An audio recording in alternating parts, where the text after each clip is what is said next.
en la casa del Señor. Agradezco profundamente a nuestro hermano Freddy que me da la oportunidad de leer la palabra santa del Señor con todos vosotros. He andado bastante estorbado de salud, la verdad, pero con la ayuda de Dios voy a hacer lo que pueda, ¿verdad? Hasta que yo aguante. Si aguanto 3 horas, está bien. Si aguanto 2 horas, está bien. Si aguanto 1 hora, está bien. No, quiero ser claro, concreto, hermanos, con todos nosotros. Pero quiero también, hermanos, que esta palabra o esta mensaje o esta idea quede compenetrado lo que es en el corazón, en el alma, hermanos, de cada uno de nosotros, ¿verdad? Y que sea de mucha bendición para cada uno de nosotros. Realmente quiero invitarles que leamos la palabra del Señor en el Evangelio de San Mateo, capítulo 15, verso 21 al 28. Le vamos a dar lectura todos juntos. Pongámonos de pie y leemos la palabra del Señor.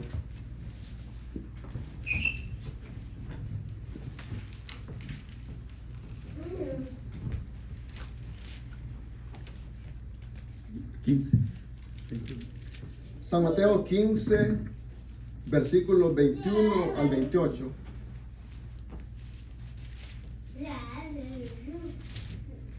Amén, gloria a Dios. Leemos el nombre del Padre, del Hijo y de su Santo Espíritu. Y a la letra dice: saliendo Jesús de ahí, se fue a la región de Tiro y de Sidón.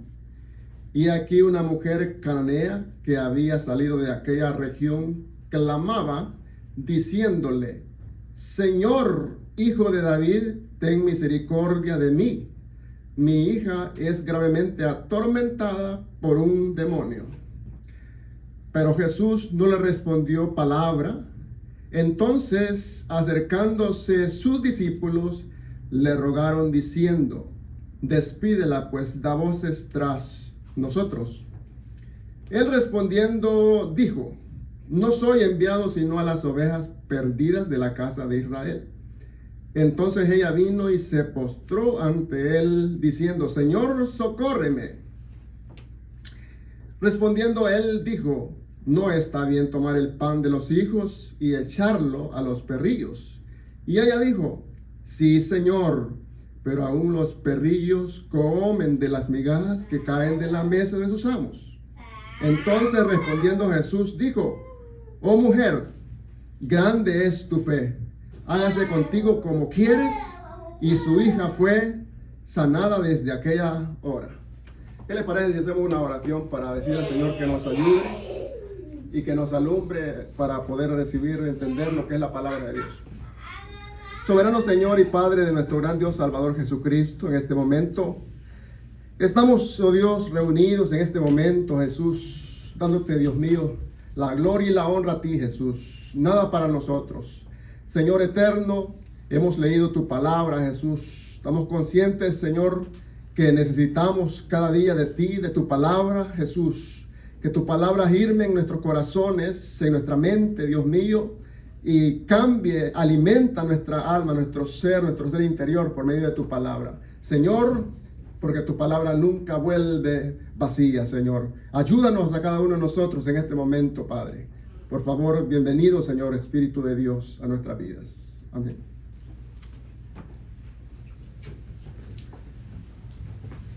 Muy bien, en esta mañana, hermanos, no quiero gritar. Solamente voy a ir, hermanos, lento pero seguro, como dicen, ¿verdad? No me voy a poner a gritar porque si me pongo a gritar no voy a aguantar ni 5 minutos, creo. Quiero compartir con ustedes, hermanos, el tema que se llama la fe que triunfa en la perseverancia. Este tipo de fe que triunfa en la perseverancia es una fe fuerte, es una fe que perdura con el tiempo, es aquella que no desiste, no se rinde ni renuncia a pesar de los obstáculos o de las adversidades que puedan enfrentarse. es una fe, hermanos, grande. Y esa es, hermanos, la idea del escritor sagrado, Mateo. Mateo, hermanos, en esta ocasión está lo que es resaltando la fe de esta mujer, la gran fe de esta mujer, hermanos. Mateo le pone énfasis, hermanos, lo que es a la fe profunda y fuerte que esta mujer tuvo para conseguir lo deseado y que no se dio por vencida en ninguna, aunque tuvo que enfrentarse a vituperios, a cuestiones, a obstáculos, pero su fe nunca se detuvo, sino que se mantuvo firme hasta la última instancia, hasta recibir lo que ella se propuso alcanzar. Esa es la fe. No se trata, hermanos, solamente de decir yo tengo fe o yo creo esto y lo otro, sino, hermanos, mostrar esa característica, esa fe, hermanos, en los tiempos más amargos, en los tiempos más oscuros, hermanos, que podamos enfrentar. Ahí es donde se pone de manifiesta este tipo de fe. La fe que triunfa en la perseverancia. En su libro, hermanos, el escritor Napoleón Hill narra una historia acerca, hermanos, de Edison,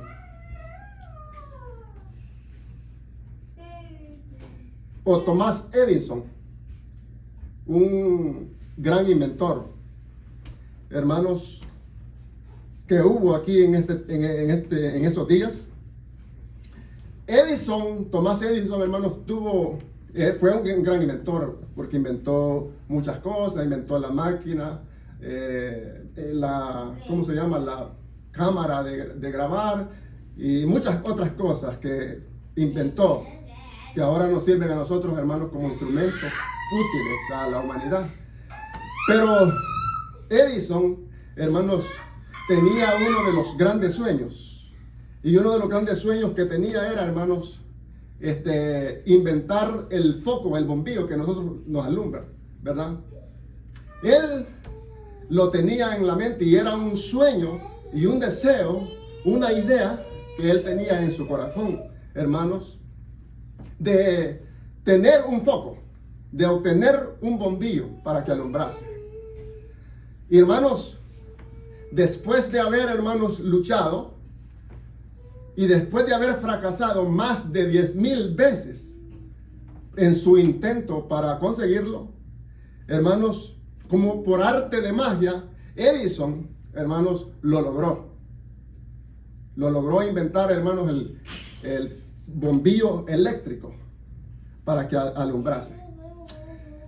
Edison, hermanos, tenía un sueño, una idea, un propósito en su corazón que se había vuelto una obsesión en su vida, un gran deseo ardiente de obtener un foco en su vida. Pero Edison, a pesar de que se enfrentó a grandes obstáculos y a fracasos, hermanos, en su vida, nunca se rindió. Nunca se dio por vencida, sino que siguió hacia adelante hasta que lo logró. Y logró su objetivo. Esto es una prueba, hermanos, de que cuando alguien tiene un sueño, tiene un deseo, hermanos, tiene una obsesión en su mente, hermanos, y no renuncia y no se da por vencido, hermanos, al sueño, al propósito que él o ella tiene, hermanos, lo puede lograr y alcanzar en su vida. No sé si me está comprendiendo lo que les quiero decir. Quiero que capten la idea. Este tipo de fe es una fe extraordinaria. La fe es la base de todos los milagros, hermanos, y de todos los milagros. La fe es la base de todos los milagros, hermanos, que no se pueden analizar con los parámetros de la ciencia. Imagínese usted, la fe es algo extraordinario. La ciencia no puede decir, hermanos, cómo se obtiene la fe, ¿verdad? Ni pueden, hermanos, comprobar, hermanos, la fe. Sin embargo, hermanos, la fe es algo que nace en nosotros. Ahora bien, quiero hablarle un poquito acerca del contexto del libro de Mateo. Mateo se dirige especialmente al pueblo judío. Por ello, hermanos, vemos en el capítulo 1 que él comienza con una genealogía.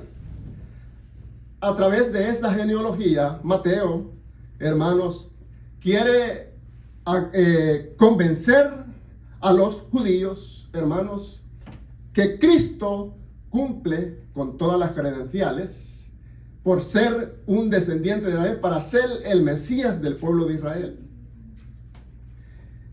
Ese es el argumento de Mateo. Mateo, el argumento de él es el reino davídico y el sucesor, hermanos, que sería en este caso el Señor Jesucristo, como el Mesías, el Mesías libertador que estaba profetizado, hermanos, en el Antiguo Testamento. Mateo les explica que Cristo es aquel Mesías que todos por mucho tiempo habían estado esperando.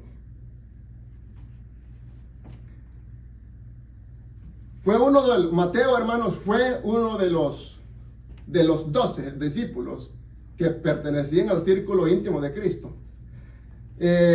Mateo, hermanos, cuando recopiló o escribió su libro o su evangelio, hermanos, lo hizo a base, hermanos, de historias, hermanos, vividas personalmente, porque recuérdense que él fue llamado por Cristo. Él era, hermanos, ¿cómo se llama? Tax collector, un recogedor de impuestos. Él, hermanos, era el trabajo que hacía él, pero fue llamado por Cristo. Desde inmediatamente que Cristo lo llamó, hermanos, Mateo dejó aquellos bancos de tributo, dice, y salió siguiendo a Cristo, el Señor.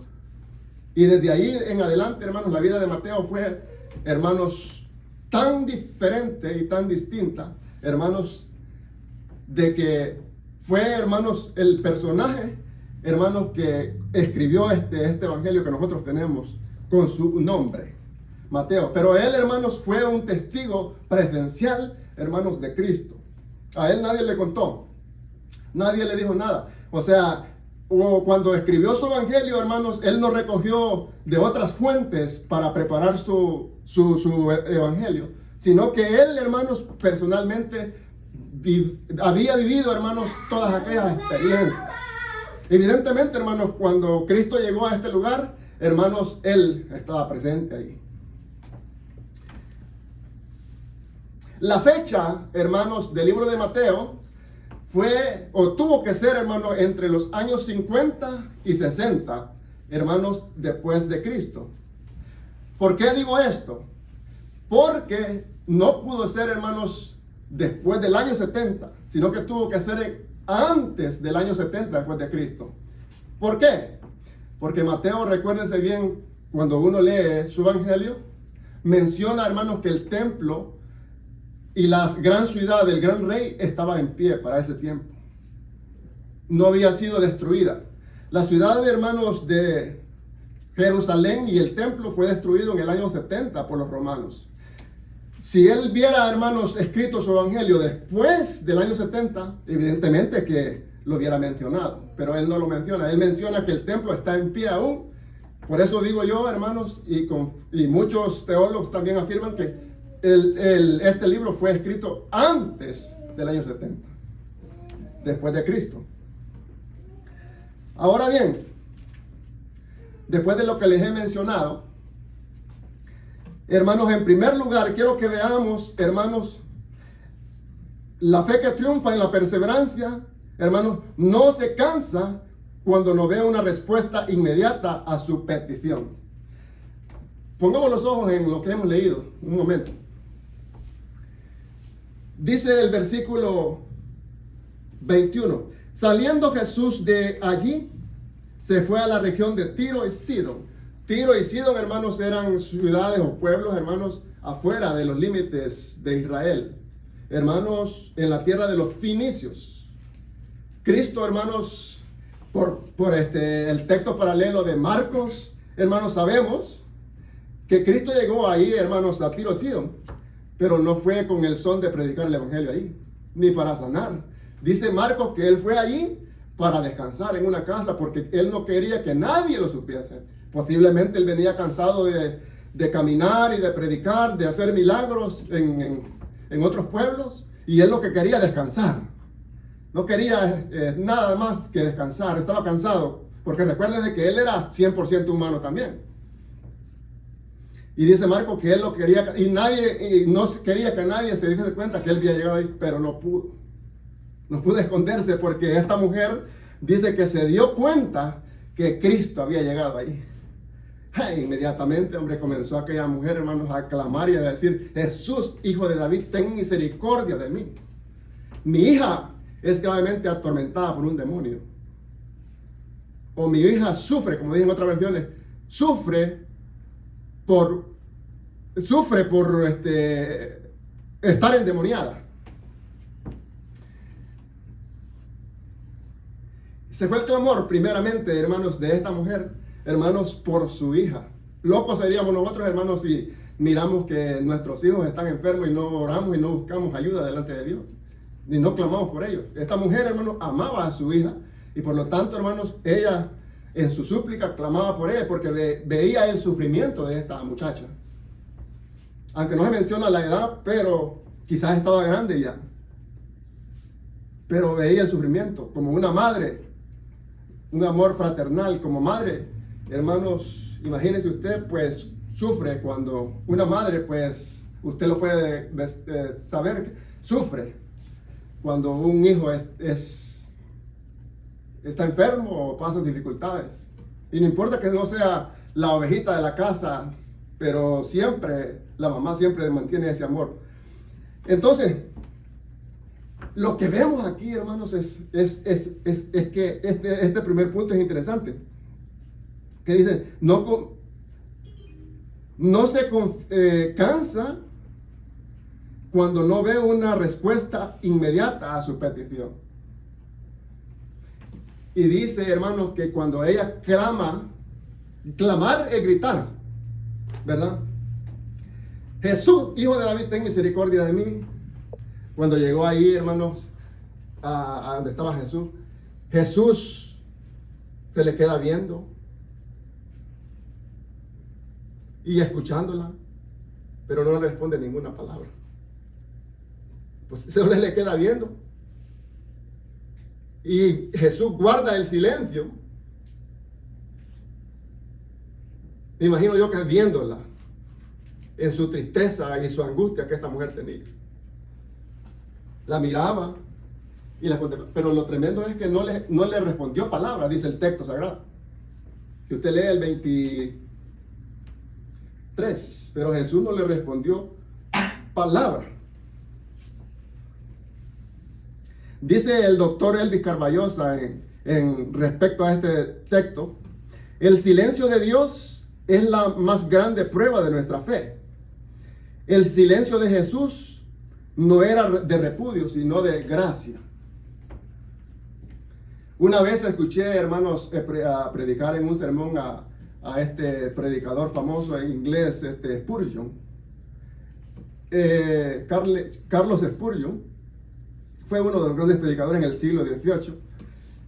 Y él decía con respecto a esta mujer, de que cuando esta mujer llegó donde Jesús y guardó silencio, esta mujer dijo: no me contestas, pero tampoco me rechazas. Esta es una buena oportunidad que yo tengo para seguir clamándote. Y eso me llamó la atención a mí, escuchar esas palabras en ese sermón. Esta es una buena oportunidad. En lugar de decir otra cosa a esta mujer, o en lugar de menguar y afligirse y irse para la casa toda triste y decepcionada, ella dijo: esta es una buena oportunidad para poder, hermanos, para poder seguir clamando. A veces, hermanos, cuando oramos y clamamos a Dios, hermanos, queremos ver las respuestas inmediatas. Y si el Señor a veces no lo contesta inmediatamente, a veces nos enojamos. Hay creyentes que a veces hasta se van de la iglesia o dejan de ser cristianos porque Dios no les ha contestado alguna petición, alguna oración. Esto, hermanos, el silencio de Cristo o el silencio de Dios no debería ser ninguna garantía de que nosotros nos apartemos de Dios o de la iglesia en ningún momento, hermanos, sino que este silencio de Dios debe de ser una garantía, hermanos, de seguir siempre firmes, clamando, orando, hermanos, intercediendo unos por otros, hermanos, y aumentando más la velocidad de nuestra oración a Dios. A veces, hermanos, queremos, como les digo yo y les repito, que las cosas se resuelvan así, rápido, pero a veces Dios no actúa como nosotros queremos. ¿Por qué? Porque Dios ve, hermanos, las cosas que son necesarias y de prioridad para nosotros. Y Él ve. Y a veces es porque Dios nos está probando nuestra fe.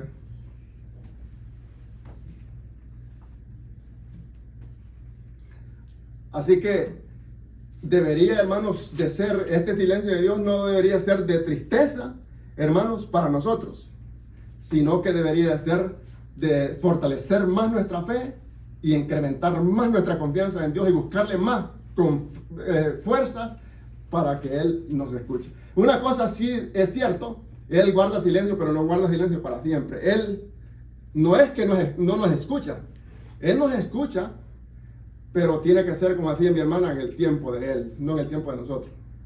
A veces nos duele, pero es así. Tiene que ser en el tiempo que Él dice, no en el tiempo que nosotros queremos.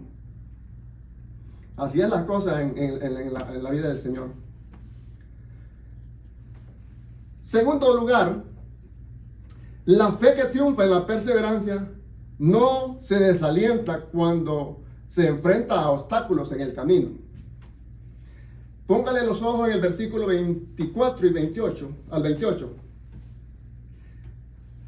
En el 24, Él respondiendo dijo, no soy enviado sino a las ovejas perdidas de la casa de Israel.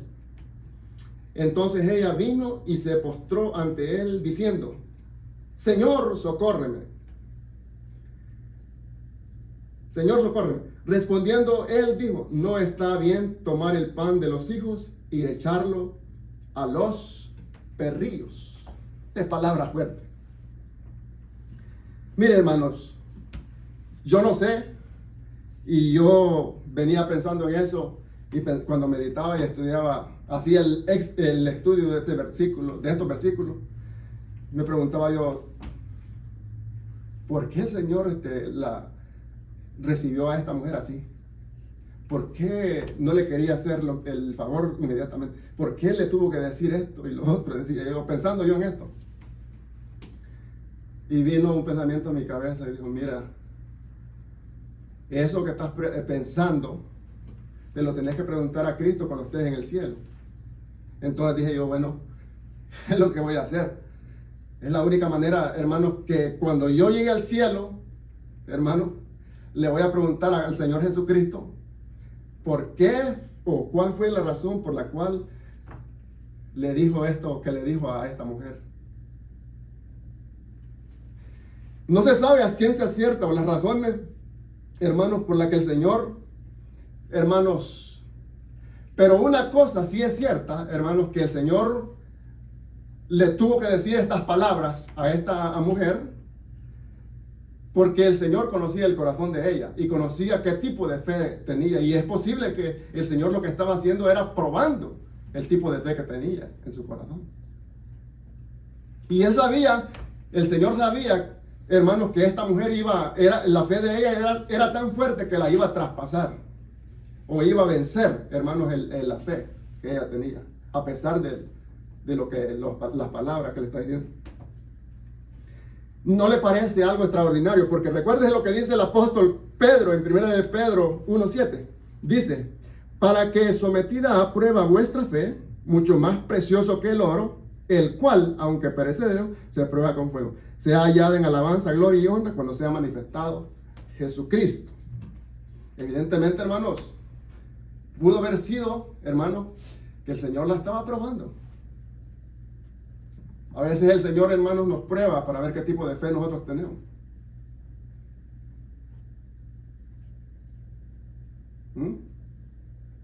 Para ver si, hermanos, si nosotros creemos en Él o no. Para ver si le amamos a Él o no.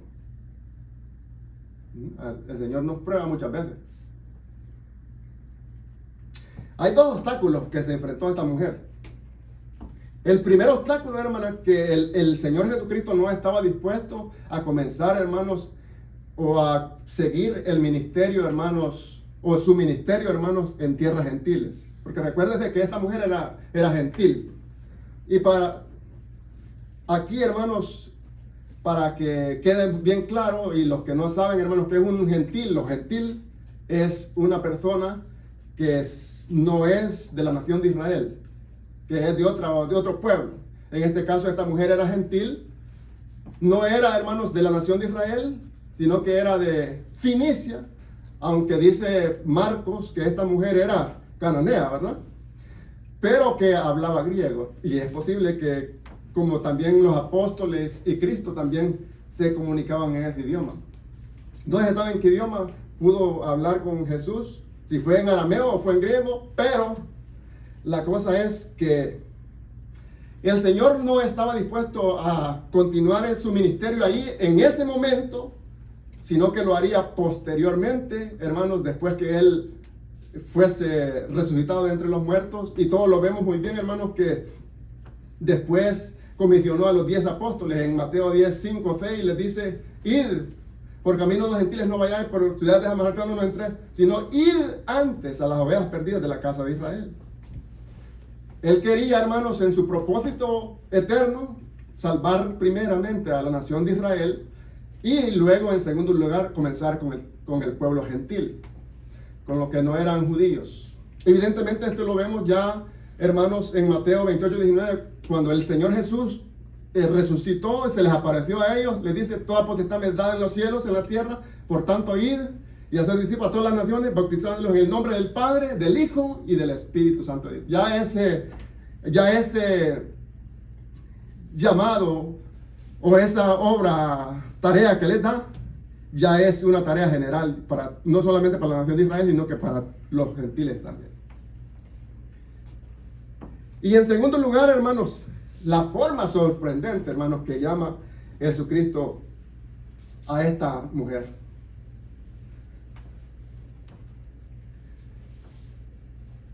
Es bastante fuerte esa palabra, le llama perrillo. O sea, el Señor usa una metáfora. El Señor usa, hermanos, lo que es hebraísmo aquí.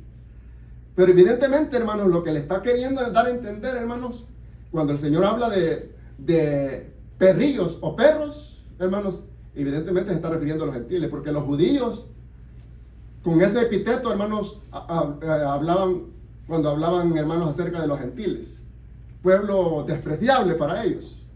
En este caso no es que Cristo desprecia a las personas, sino que es una forma correcta para llamar a la gente que no son de Israel. Un perrillo. Ahora bien, el apóstol Pablo, hermanos, usa esa misma expresión, canarios o canú. Una palabra griega que se refiere a perrillos. Pero canarios, algunos dicen, por ejemplo, Francisco de la Cueva dice que canarios, perrillos, se refiere a mascotas o a perros que son de casa, que no son perros callejeros. Y cuna se refiere a perrillos de la calle. Así como lo usa el apóstol Pablo en Filipenses 3:2, donde dice cuma, perros, está hablando prácticamente de malos enseñadores y de enemigos del evangelio de Cristo, Señor.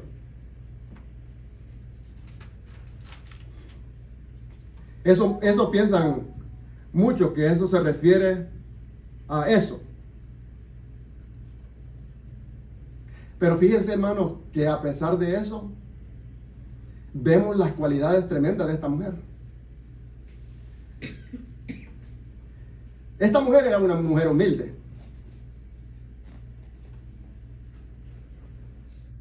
Pero era muy sagaz también. Y inteligente. ¿Sabe por qué le digo yo? Porque fíjense que si esta mujer no hubiese actuado, hermanos, porque si usted ve, hermanos, en la respuesta que ella le da en el versículo 27, ¿verdad? Y ella dijo, sí, Señor, como que le dice, tenés razón, Señor. Pero aún los perrillos comen de las migajas que caen de la mesa de sus amos. Como que esta mujer, hermanos, saca partido de las palabras de Cristo y a su favor, ¿verdad? Tienes razón, Señor, le dice, pero aún los perros o los perrillos tienen necesidad de comer, aunque sea de las migajas que caen de la mesa de sus amos. Y el Señor Jesús le dice, oh mujer, mire cómo le contesta en el verso 28 Jesús, oh mujer, qué grande es tu fe, hágase contigo como quiera. Y su niña fue liberada de aquel momento, dice en el verso 28. Pero le digo yo, vuelvo y le repito esto, la mujer actuó por la vía correcta, por la vía, y esta mujer hubiese actuado por la vía incorrecta, y si hubiese puesto, hermanos, a cuestionar a Cristo, hermanos, a decirle, qué barbaridad, Señor, si me han contado que tú eres bueno, yo he escuchado la fama tuya, que tú sanas a los enfermos, que tú libertas a los endemoniados, que tú levantas a los paralíticos, ¿eres tú en realidad el hijo de David? ¿Eres tú en realidad el Mesías? ¿Eres tú aquel hombre de que me han contado que eres bueno? ¿O eres bueno solamente con unos o con muchos y conmigo no quieres hacerme el milagro? No se pudo decirle eso nada la mujer al Señor. ¿Verdad que no? No le dijo nada de eso. Porque la mujer sabía, hermanos, que si le cuestionaba todo eso, ella no iba a conseguir el milagro y no iba a conseguir nada de esa forma. Es lo mismo, hermanos, cuando por ejemplo uno le pide un favor a una persona. Cuando uno está necesitado de un favor, hermano, que una persona viene y a la persona, ¿verdad? Y le dice que si le haga el favor. Y que la persona tal vez a veces es duro, no se lo quiere dar y uno tiene que ir platicando con ellos y entendiéndole los puntos hasta que lo convence, ¿no? Pero si le dice usted a la persona que le pide el favor, qué barbaridad, tú eres una persona mala, tú eres una persona ordinaria, tacaña, no me quieres hacer nada. De esa forma, a veces no se consigue nada. Es mejor actuar de la vía bien correcta. Eso es lo que hizo la mujer. Actuó por la vía correcta y sacó partido de estas palabras de Cristo, hermanos. Y fue por ello, hermanos, que obtuvo, hermanos, lo que es la bendición tremenda a esta mujer. ¿Me están comprendiendo? Creo que no me están comprendiendo, ya los dejé perdidos, dice por ahí. Yo quiero, hermanos, que quede bien en nuestros corazones estos, para que, hermanos, aprendamos lo que es de la palabra del Señor. Entonces esta mujer, hermanos, nunca se cuestionó a Jesús. ¿Por qué me ha llamado perrilla? Si hubiera venido yo y hubiera sabido eso, no me hubiera movido, ni hubiera venido aquí. Pero esta mujer no le dijo eso, le dijo todo lo contrario. Por eso le digo yo que esta mujer era sagaz y inteligente en la respuesta que le dio a Cristo. Sí, Señor, sí que soy una perrilla, pero aún los perros comen de las migajas. Y esas palabras, hermanos, esas palabras, hermanos, fueron como un motor, como un chispazo de corriente eléctrica, hermanos, que se chocó entre el poder de Cristo y la fe que esta mujer tenía. Y los dos hicieron contacto en el espíritu y en el corazón. Y por eso Cristo le dice, grande es tu fe, mujer.